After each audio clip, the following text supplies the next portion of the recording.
Assalamualaikum warahmatullahi wabarakatuh. Ya, sambil menunggu teman-teman, mari kita awali dulu ya. Eh, ini sih tidak materi kita seperti biasanya tidak sulit. Ya.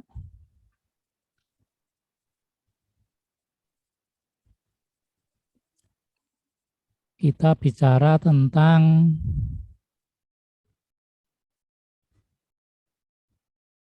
etika akademik ya.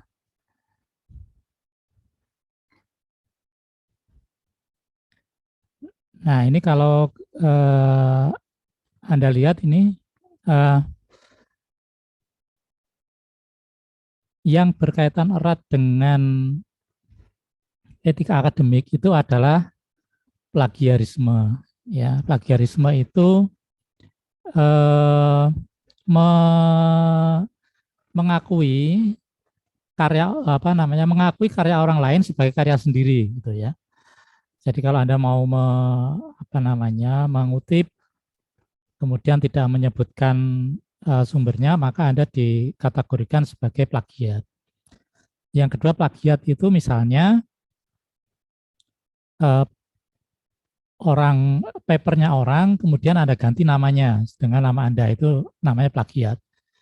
Nah, ini konsekuensinya eh, berat sekali ya. Jadi ini ada beberapa dosen yang terpaksa ini mengundurkan diri atau gelar profesornya dicabut kemudian diberhentikan.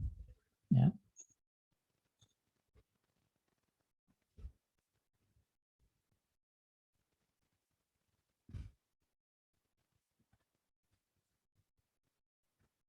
Nah, kemudian juga kita punya kasus ini gelar doktornya dicabut.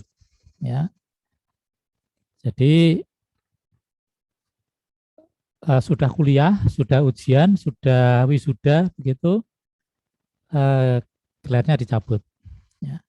Ini juga sama, hanya karena gara-gara ketika dia kuliah itu menulis paper, ternyata papernya orang lain yang kemudian diakui sebagai papernya dia sendiri. Jadi namanya diganti. Ya. Kemudian ada juga kasus ya, rektor diberhentikan karena gelar S3-nya juga diindikasikan melakukan plagiat. Ya. Nah, Anda mesti hati-hati di situ ya supaya tidak kena ini. Anda bayangkan eh, karir yang sudah dibangun bertahun-tahun hilang begitu saja ya. Baik, kita sambil mendiskusikan ya. Eh, kita akan mendiskusikan ini ya berupa etika akademik, kebebasan akademik, kemudian kebebasan mimbar akademik dan otonomi keilmuan. Ya. Nanti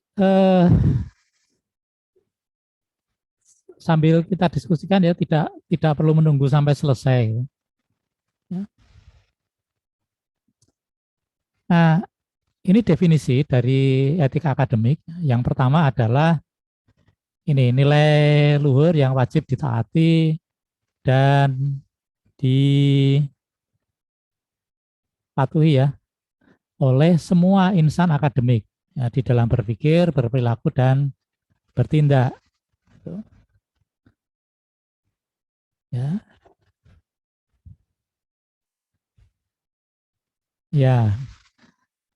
Kemudian menghindari perbuatan ini, ya, menghindari perbuatan mencontek, plagiarisme atau mengarang data. Kemudian etika akademik itu secara prinsip adalah menjunjung tinggi kebenaran ilmiah.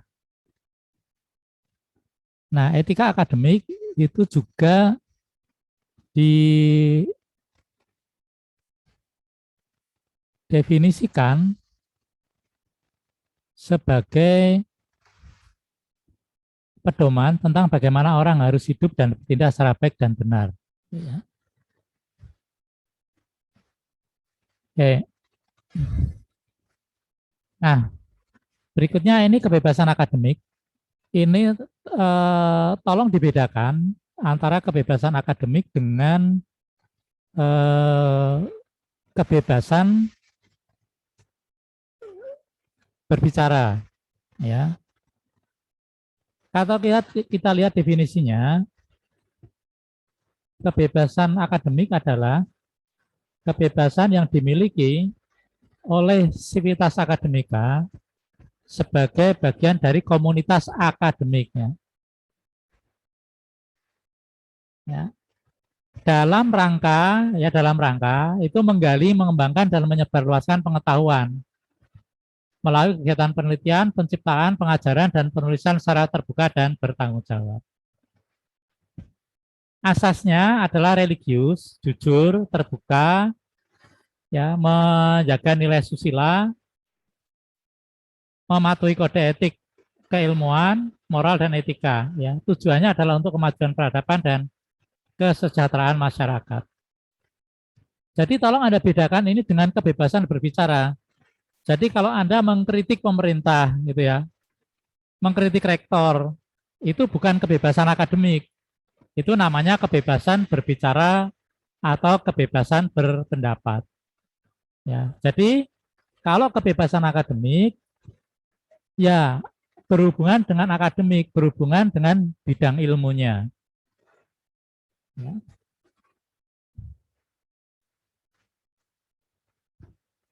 Nah, berikutnya selain kebebasan akademik, nah ini khusus kebebasan mimbar akademik ini memang dikhususkan hanya untuk dosen ya, untuk profesor atau dosen.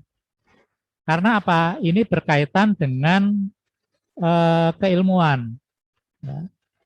Ini tidak dimiliki oleh mahasiswa karena kebebasan mimbar akademik itu berkaitan dengan kuliah, seminar, diskusi, simposium, ceramah, publikasi ilmiah, pertemuan ilmiah, ujian, dan lain-lainnya. Ya. Jadi ini memang tugas dosen untuk melaksanakan atau memberikan atau mentransfer pengetahuan kepada mahasiswanya, ya, maupun kepada pihak yang lain.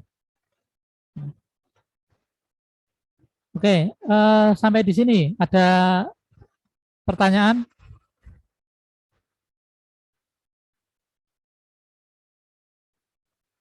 Nah, belum ada ya, saya teruskan.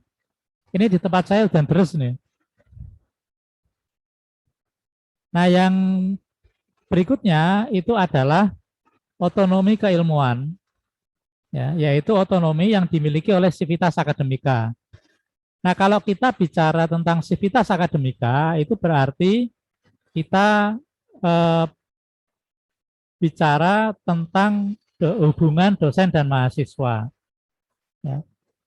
Jadi kata kuncinya ini adalah pada ilmu pengetahuan dan teknologi.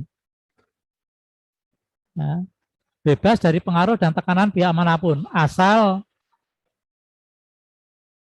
berada pada suatu cabang ilmu pengetahuan dan teknologi. Ya.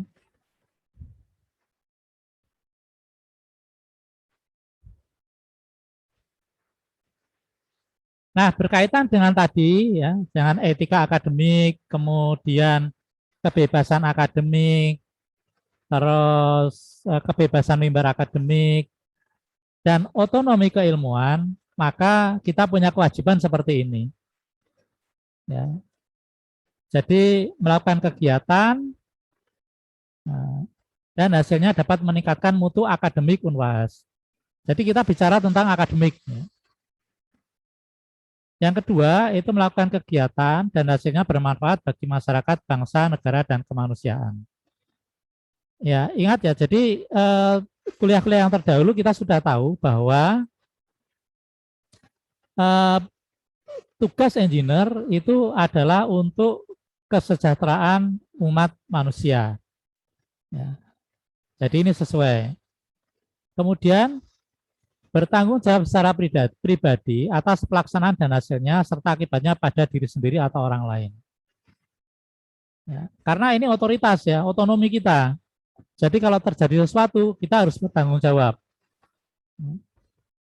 Kemudian melakukan segala sesuatu, ya misalnya pendidikan, penelitian, pengabdian, dan sebagainya, itu tidak boleh bertentangan dengan nilai agama, nilai etika, maupun kaidah akademik dan nilai-nilai Islam Ahlus Sunnah wal Jamaah. Dan yang terakhir, tidak melanggar hukum, ya, serta kepentingan umum, ya.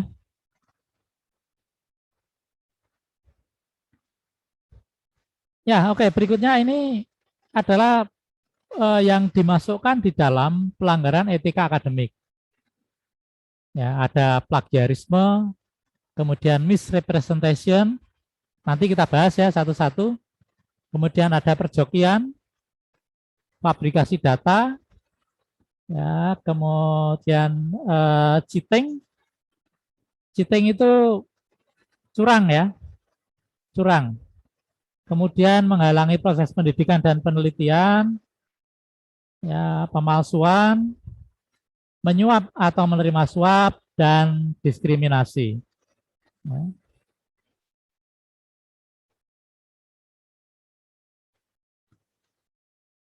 Nah, ini definisi dari plagiarisme. Ya, jadi mengambil atau mengutip seluruh atau sebagian karya atau karya ilmiah orang lain dan diakui sebagai karya ilmiah sendiri tanpa menyebut acuannya secara jelas dan jujur. Ya. Nah, tadi yang kita lihat pada slide yang pertama tadi, kasusnya ini semua. Ya. Jadi mengambil paper orang lain, kemudian diakui sebagai paper sendiri.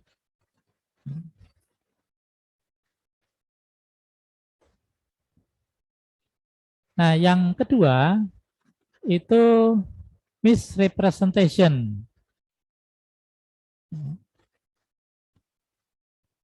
Apa saja yang digolongkan dalam misrepresentation? Itu yang pertama, menyajikan fakta atau data yang keliru. Ya. Mengutip tidak lengkap sehingga memberikan arti yang keliru. Ya. Mencantumkan nama dalam tugas dan karya ilmiah tanpa ikut mengerjakan. Nah, ini biasanya mahasiswa ini sering. Jadi dalam tugas kelompok itu kan akan ada selalu yang rajin, ya, yang setengah rajin, kemudian yang jadi pengamat, kemudian yang sama sekali tidak pernah muncul. Ya.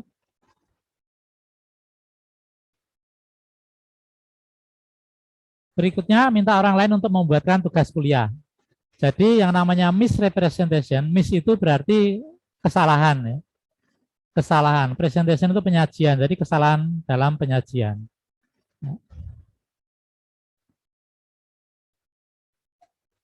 Nah, ini perjokian, ya.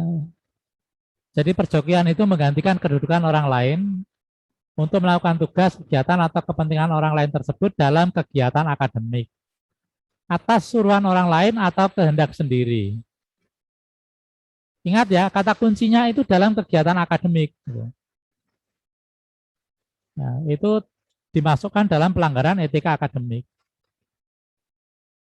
Tapi kalau Anda jadi joki akad nikah, itu bukan pelanggaran etika akademik, ya. Nah, itu. Ya. Ya, baik disuruh maupun atas kehendak sendiri. Ya. Kita pernah menemui satu kasus itu. Jadi ujian, dia sudah selesai ujian, kemudian karena temannya tidak datang, maka dia mengerjakan untuk temannya. Ya.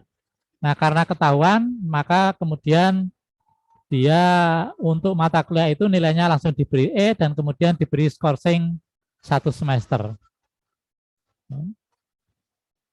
Nah, itu untuk joki. Itu atas kehendak sendiri.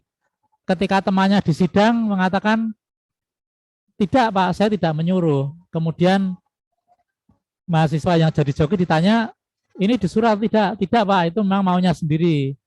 Lah kenapa kamu mau? Ya karena kasihan itu, ya. Nah. Itu nggak boleh. Di dalam kegiatan akademik tidak boleh. Ya.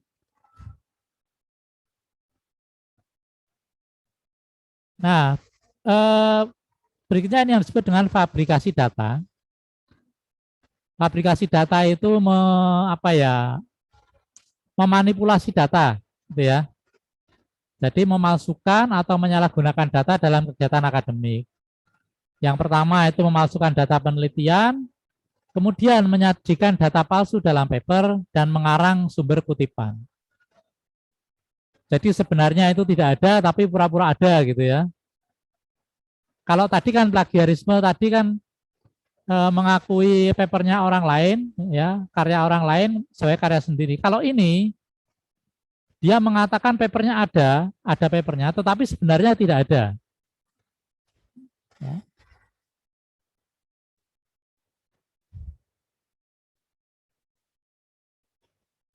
Nah ini tadi cheating ya, kecurangan. Jadi menggunakan cara-cara yang tidak diizinkan. Ya, contohnya ini contohnya. Menyalin tugas teman. Ya, nyontek pada saat ujian, membuka catatan selama ujian, pada saat close book ya ujiannya. Kalau open book bebas. Kemudian menggunakan HP atau komputer untuk browsing selama ujian, ya close book. Kemudian berdiskusi selama ujian. Ini digolongkan termasuk pelanggaran etika akademik. Ya.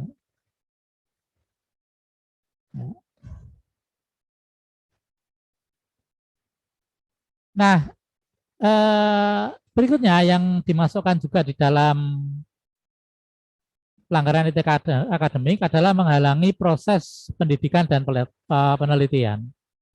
Contohnya, menyembunyikan bahan pustaka, ya, misalnya menyembunyikan buku, menyembunyikan paper atau apa ya, menyembunyikan data gitu. Datanya orang lain Anda sembunyikan supaya orang itu tidak bisa mengakses data. Ini termasuk di dalam tindakan merobek halaman buku di perpustakaan. Ya. Nah, contoh yang lain adalah merusak atau mengubah alat laboratorium agar tidak bisa digunakan oleh orang lain. Oke, merusak data orang lain dalam sistem, ya, mencuri password, ya, dan lain-lain. Ya.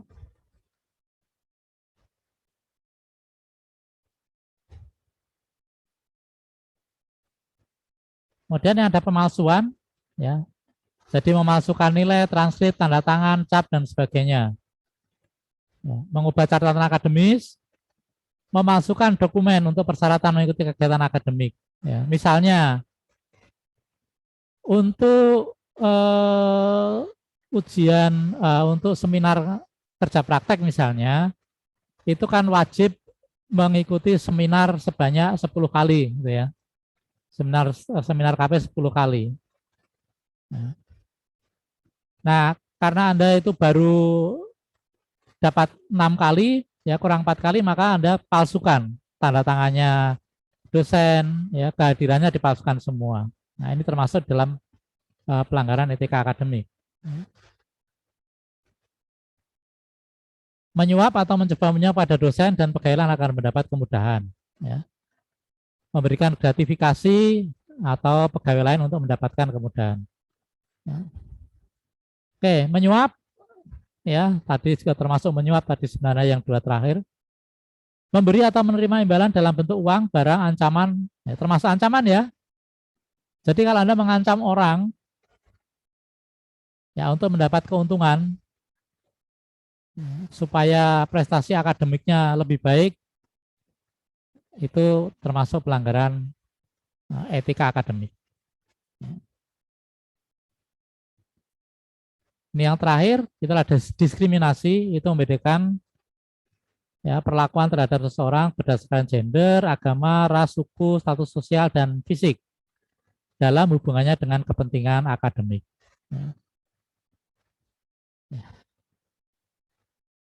Oke, mari kita diskusikan bagaimana hal-hal ini mesti bisa Anda pahami, ya, sehingga nanti tidak keliru melangkah. Ya.